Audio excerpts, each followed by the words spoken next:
నమస్తే, welcome to PBTV. పెద్ద అయితే తాను పెద్ద పోలీస్ ఆఫీసర్ అవుతానని ఆ బాలుడు చెబుతుండేవాడు.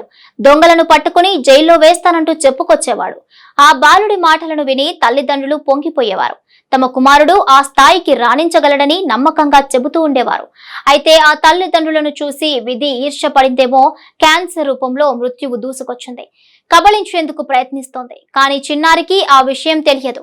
కానీ ఆ చిన్నారి ఆశను తీర్చి పెద్ద పోలీస్ ఆఫీసర్ చేశారు.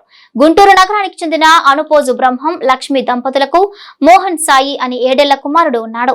4వ తరగతి చదువుతున్న సమయంలో తీవ్ర అనారోగ్యానికి గురయ్యాడు. వైద్య పరీక్షల అనంతరం చిన్నారికి రెక్టమ్ క్యాన్సర్ సోకినట్లు వైద్యులు నిర్ధారించారు.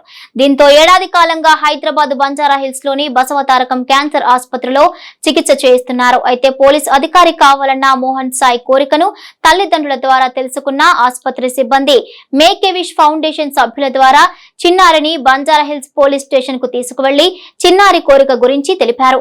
మానవతా దృక్పథంతో ఆలోచించిన అక్కడి ఇన్స్పెక్టర్ జాకిర్ హుస్సేన్ సహకరించారు. ఆ చిన్నారిని సాదరంగా ఆహ్వానించి పోలీస్ అధికారి సీట్లో కూర్చోబెట్టారు. చిన్ననాటి నుంచి తాను కలలు గంటున్న కోరికను తీర్చే ప్రయత్నం చేశారు. అంతటితో ఆగకుండా ఆ చిన్నారికి గౌరవ వందనం చేసి చిన్నారి నుంచి కూడా గౌరవ వందనం స్వీకరించారు. పోలీస్ స్టేషన్ లో జరిగే పని విధానం గురించి వివరించారు. బహుమతులు అందజేశారు. అయితే తనకు ప్రమాదం పొంచి ఉందని తెలియని ఆ చిన్నారి ముఖంలో వికసించిన చిరునవ్వులు చూసి పోలీస్ అధికారులు సిబ్బంది బాధపడ్డారు. కొంతమంది కన్నీటి పర్యంతమయ్యారు.